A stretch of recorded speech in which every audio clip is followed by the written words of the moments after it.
Free audio post-production by alphonic.com.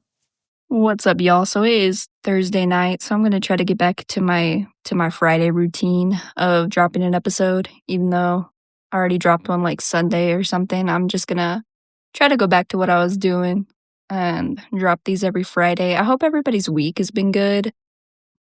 My week has been chaotic. It's just been moving, and I'm very, very type B, to be honest. So my room is a disaster piece right now because I'm attempting to move all my stuff, and I didn't realize I had so many clothes. Yeah, so there's clothes everywhere, all over my freaking room right now. Both of my baskets are also full, and I'm trying to figure out how I could pack all this shit into my car because I don't really want to make multiple trips. I just want to make one, so that way I don't have to come back anytime soon. But I leave on Monday. Yeah, I'm moving on Monday.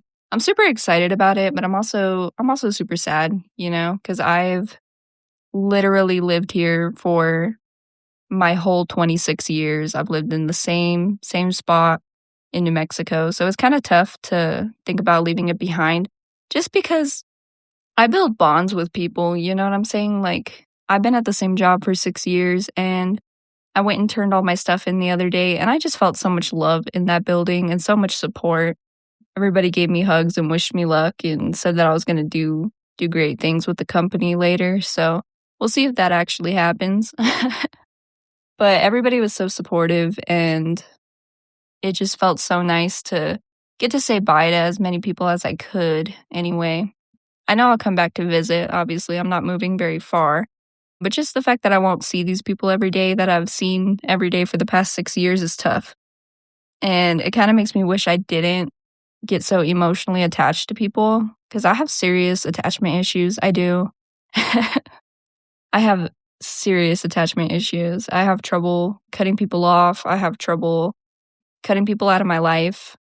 Even people that do me wrong, I always want to see them win, and I want to be there to see them win. Just, even if it's from the sidelines or from the distance, I just always, I don't know, I always hold love in my heart for everybody who has been there for me or I needed at that point in my life, right? So my name is Caitlin. You can call me Kate. I'm a jack of all trades, master of none. I'm a raging homosexual. I'm passionate about life, music, and human connection. And this is my podcast where I talk about anything and everything. This is Dude. What was I talking about? But yeah, so I literally, I'm not kidding when I say I'm passionate about life and human connection, because I am. So it's tough for me to let people go. And that's why that's in the intro and everything, is because I get attached to these people. You see them every day for 6 years, and just by proximity, you grow close to people. And these people have seen me grow up in a sense, right? Because I started my job at 19 and 26 almost, so it's tough. But I think this will be good for me. I think it'll be a good change. I think I needed to branch out and go somewhere else and just get a change of scenery, so it'll be nice. And also I would like to go to other stores and learn how they operate, so that way it gives me more of a leg up, I guess, in moving up in my career eventually. By my 30s, I want to be moved up or moved out, you know what I'm saying? I either want to move up within the company or I want to leave by the time I'm 30. So that's the plan. That's the goal. But yeah, I guess today I kind of wanted to go over something with you guys, kind of wanted to vent in a sense, but also I feel like this might be important for other people to hear also. So when I was 19, 20, I was in love. I was actually engaged. Yeah, get this. I was engaged. And yeah, it was a crazy time period in my life.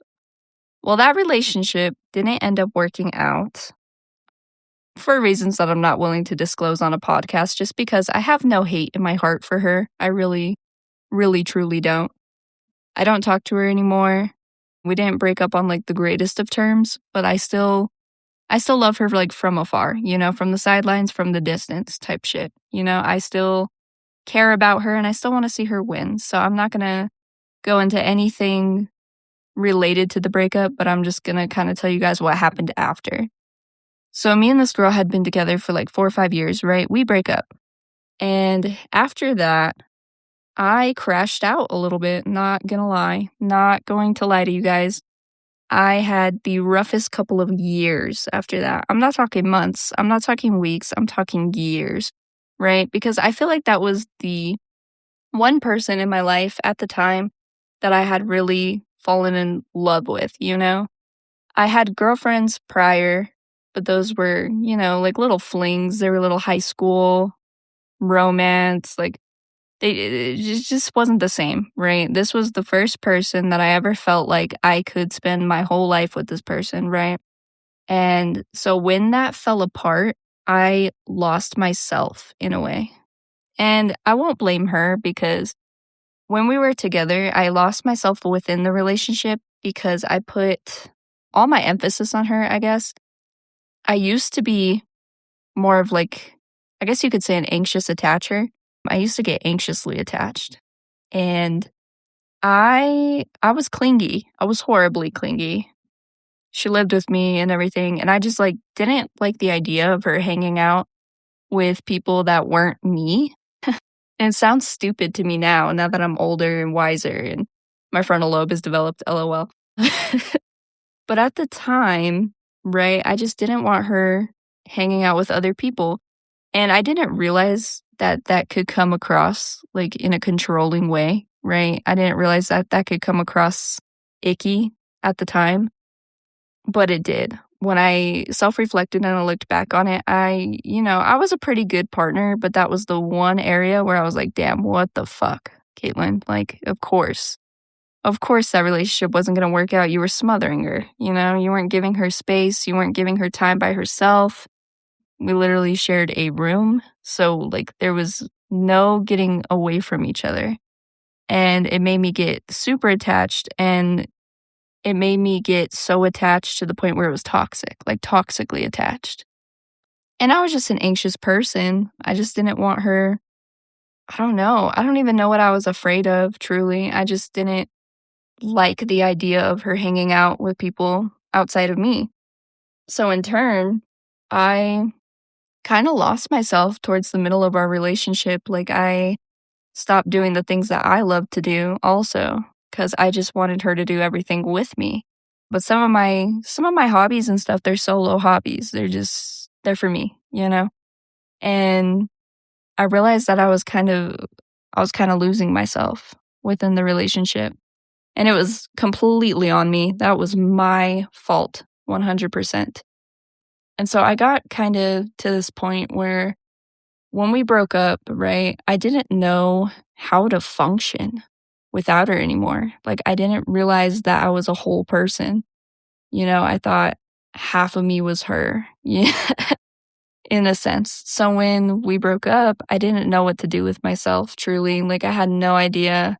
I had to, like, re-meet myself in a way. I had to find out what I like to do and how I like to do things. And I had to make my own friends, and everything just kind of got like turned upside down in a sense. So at this point, I'm like 20, right? And I don't know what I'm doing.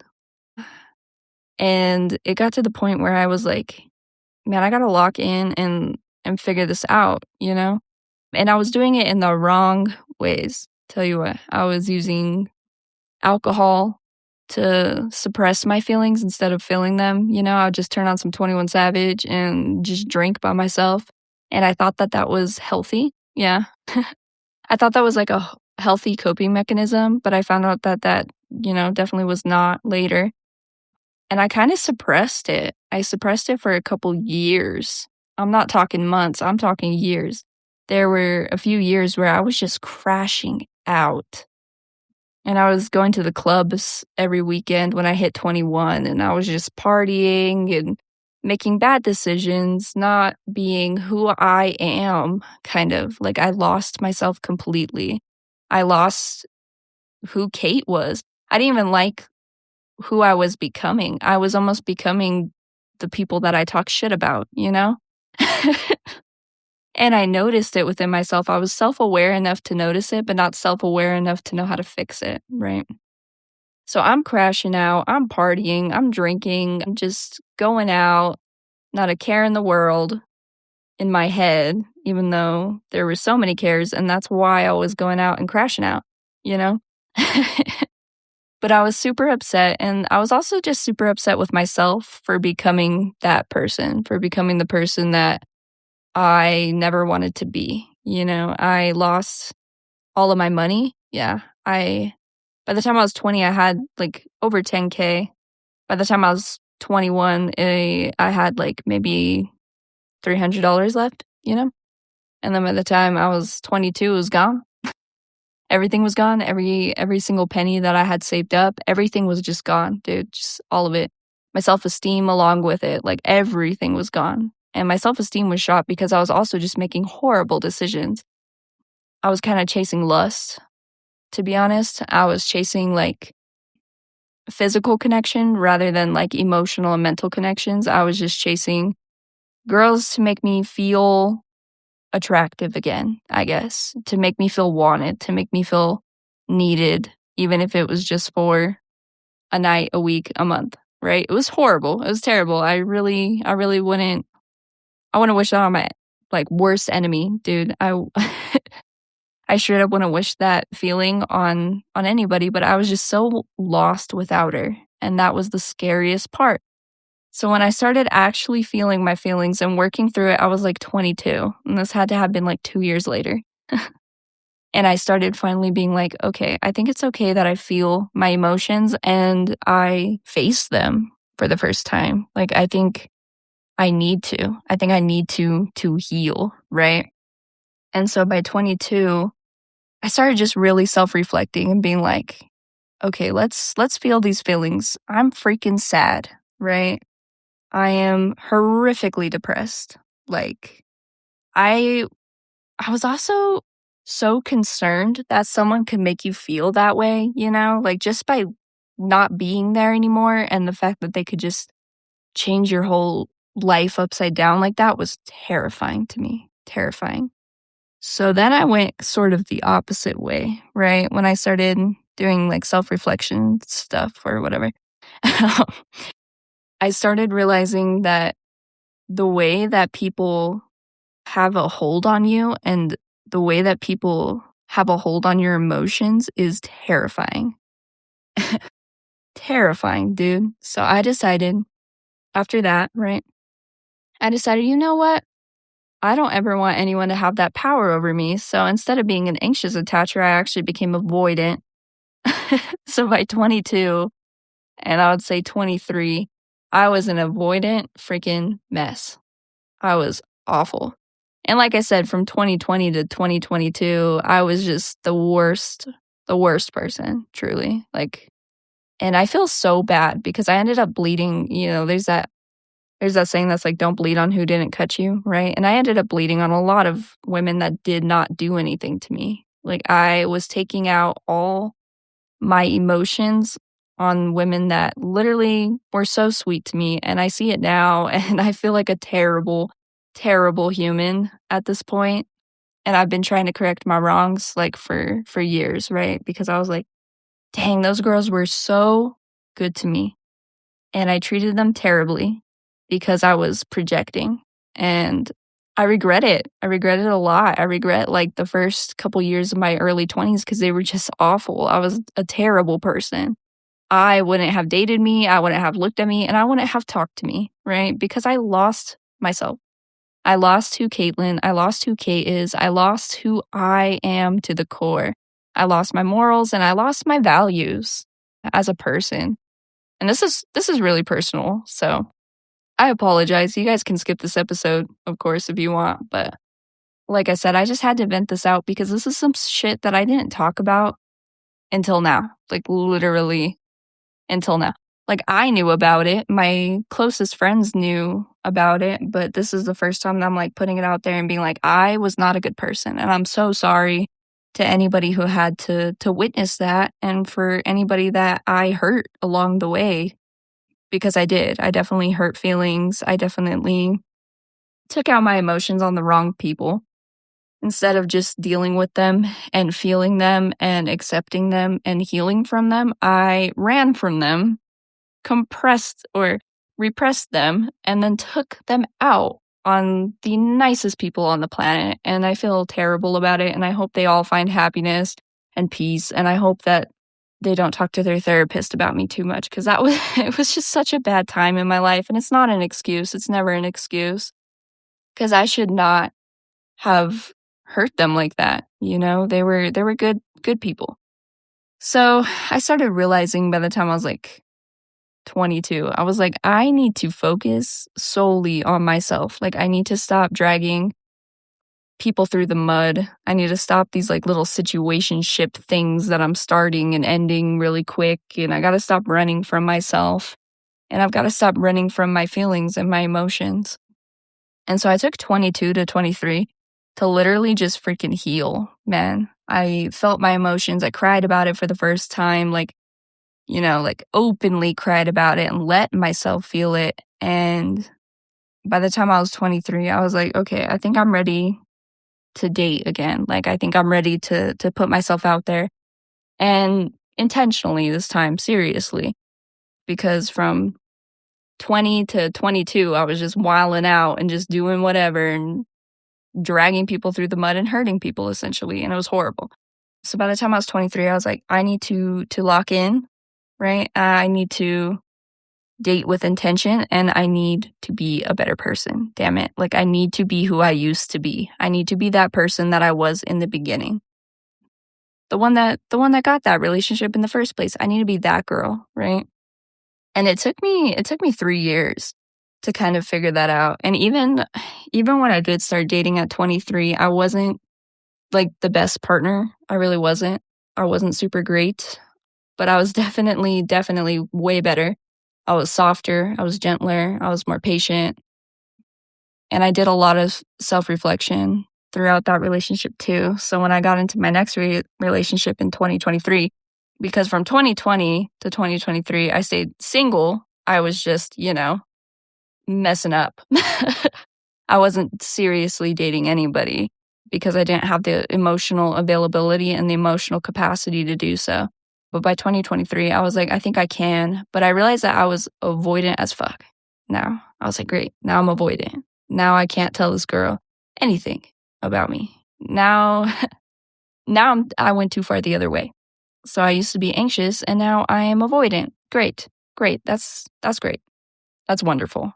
But I was better. Like, she could hang out with other people without me freaking out. You know, I was just like, cool. Text me when you get there. Text me when you're coming home. And have fun. You know, you don't have to text me all night. You don't have to call me or anything if you're hanging out with your friends. You don't have to. If you want to, that's cool. But you don't have to. And I was like, wow, I have come a long way. I was like, okay, something's changing. Like, I'm doing something better. But I wasn't able to express my emotions very well because I was afraid that she'd run, or she'd leave me, or she'd judge me or something. I don't know. I had too many fears then at that point to really express myself, which was another problem. So I'm like, great, I healed the anxious part, and now I've become the opposite of that, which is not great either. So that relationship also didn't work out, right? Shocker. But that one also didn't work out. And then after that one ended, I was like, okay, for real, we need to lock in and we need to heal that part too. I was like, dang. I was like, every single relationships are cool because they teach you something about yourself every single time. Like like this girl, the first one that I was talking about taught me that I was anxious, like too anxiously attached. And then the second one was like, girl, you're avoidant. No, you're not anxiously attached. And I'm like, yeah, because I'm trying not to be anxiously attached. So now I'm avoidant. So now that's a different problem. So after that, when I started dating again in 2024, I made sure that I was expressing myself as much as I humanly can. It's still tough for me to express my emotions. I'd rather just sweep them under the rug and be like, it's cool, dude. It's fine. It's cool, man. We good. And just not talk about them still. So that's something that I'm realizing that is still a problem, but it's better. And I would say I'm more secure now. And it's funny too, because the girl that I was dating in 2023, she was a little bit older than me, right? And she told me, she was like, Kate, just wait till your frontal lobe develops. Genuinely. She's all just wait till your frontal lobe develops. And I used to get so annoyed with her, and I would make fun of her for saying that because I was like, yeah, bro, your frontal lobe, right? That's what it is. It's your frontal lobe. And, when we get into little silly arguments, be like, yeah, it's because you got a frontal lobe. You got your frontal lobe developed, and I don't, huh? That's what it is, just tease and stuff. And then she wasn't kidding, right? I turned 25, and my whole life changed. My whole mindset changed. Everything changed. I changed. And the greatest part is I realized I was Caitlin again. I was Kate again. I was that person that I was 10 years ago that I wanted to be again, And I realized, I was like, man, it took me a long time, but I've re-met who I am. And I don't know if it was the frontal lobe. Shit, I don't know. But I do know that I'm patient now. I'm gentle. I'm soft. I'm sensitive. I'm able to express my emotions in a way that's healthy. And I'm also able to date with intention. I'm intentional. I'm not so impulsive and irrational anymore. And I would say now I'm a secure attacher. I'm not anxious, and I'm not completely avoidant. I do I do struggle a little bit with expressing myself still. But if I feel safe and I feel like I am dating somebody who's safe, or I'm with someone who's safe, whether that be friends, relationships, coworkers, I realize I'm actually able to express my emotions in a healthy manner, in a healthy way. And that's something that I wouldn't have been able to say, like, even just 2 years ago. There's no way I would have been able to say that 2 years ago. But now, where I'm at now, I can actually express myself in an articulate manner and in a healthy way. And I can tell people how I feel about certain situations or about certain things going on. And I also don't jump to conclusions. I used to jump to conclusions. Like, when I was an anxious attacher, right? Girl wanted to text me for 3 hours, and I was like, oh, she's cheating. Definitely. She's obviously, what else is she doing? Sleeping? No way. No, she's cheating. She's out with somebody else right now. She hates you. She doesn't love you anymore. This is your fault. You did that. I used to have toxic thoughts like that, like horrible, terrible toxic thoughts like that. And then when I hit the avoidance side, when I was emotionally unavailable and I became avoidant, I was like less jumping to conclusions, but more like, I'm just not going to talk about it. I'm just not even going to ask. I'm just not going to care. I'm just not going to mention that she didn't text me for 3 hours. Whereas now I'm like, I'll give you like the 3-strike rule. Like, if it becomes like a pattern, like an issue, I'll bring it up and be like, hey, what's going on? But I wait, and I'm intentional with it. And so I think she was going somewhere with the frontal lobe thing, because it really did change my whole perspective. But it took me a long time to heal from that, like, longest relationship that I had. It took me a very, very long time. But time really does heal, okay? It does. Even if you think, oh, like, time isn't going to do anything, time isn't going to change anything. Actually, time changes a lot. It literally changes everything. But time will not do it by itself. If I spent all these years just drinking and chasing lust and hurting people and being a bad person, then yeah, time wouldn't have done shit. So it's half time and half self-reflection and self-awareness, and being like, this is not who I want to be, and I won't stand for this. I won't stand for being this type of person, and I won't stand for treating people this type of way. So it's half and half. You have to wait it out. Time does heal, but you also got to put in the legwork. You can't just expect time to take away everything and you're just going to be fixed in 5 years without doing any work at all. You have to be self-reflective, and you have to be self-aware. You have to realize what you're doing is an issue, and you have to try to learn how to fix it. I never went to therapy. I definitely should have. Not just for that relationship or anything, but just in general. I think I had a lot of stuff that I just suppressed and wasn't dealing with. So if I can go back in time, I probably would have went to therapy instead of the club. But I also feel like I did a lot of self-work just by myself, and I still think I could do better. And communication for me could definitely be better. I could be a better communicator, something I'm trying to work on. I want my next girlfriend to be like, damn, she's a great communicator, because I don't think any of my exes would tell me that I'm a great communicator. I think they'd all tell me the opposite. So I I want to make sure that the next one I'm with can be like, yeah, Kate, she's a great communicator. She's very self-aware, wonderful communicator. Like, they could all say I was self-aware, but none of them could say that I was a good communicator. So that's one thing that I want to like change about myself. And I think it'll come with time. I'm learning how to communicate in healthier ways. And I'm learning to stop suppressing my emotions and just say it. Just fucking say it. If they leave, they leave. I used to have like a big, big fear of abandonment. But anyone who abandons you for saying how you feel is not meant for you anyway. Like, if they abandon you just because you're honest, then that's not your person. And honestly, it's better for you if they do leave at that point. Because people that love you, people that care about you, whether this be friends, family, relationships, they will not abandon you for you expressing how you feel. They never will, right? I used to be so scared that people were just going to leave me. And that's why I was like so anxious, is because I was afraid that she would go out to a party and meet somebody else and cheat on me and whatever else, But now that I'm older, I'm like, you know what? People are going to do what they're going to do. Say maybe she was going to go to a party and cheat on me and meet somebody else. Okay, well, people are going to do what they're going to do. Like, you can't hold on to people and expect them to, not do something just because you've got them on a leash, You've got to let them loose, and they'll show you what they'd rather do. People tell on themselves, like that quote says, like, people tell on themselves if you listen hard enough, So I'm not really like an anxious person anymore. I'm just like, they're going to do what they're going to do.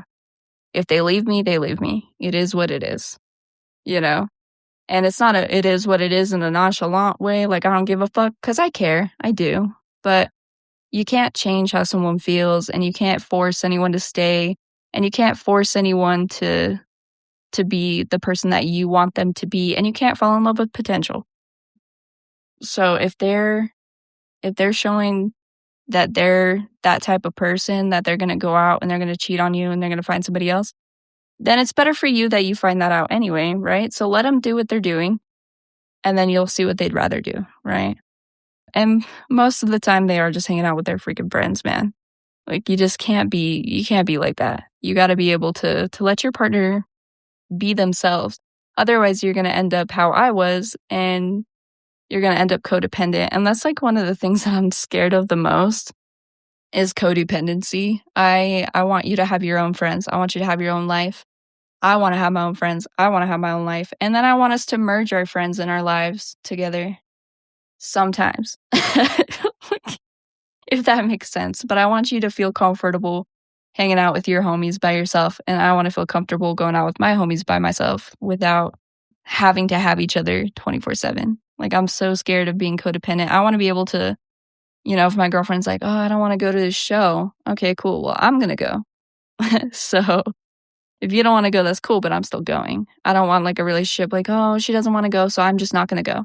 No way. Ain't no way, Jose. Like, if she doesn't want to go, then I'm going to go. And vice versa. Like, if there's something that she wants to do and I'm like, I don't think I want to do that, then I want her to be able to be like, okay, well, I'm going to fucking go. Like, and so that's why I'm super glad that I can confidently say I'm a secure attacher now. I did a lot of self-work. I also did a lot of writing, and like writing music and stuff helped, because I kind of learned like, oh, okay, like you could be both.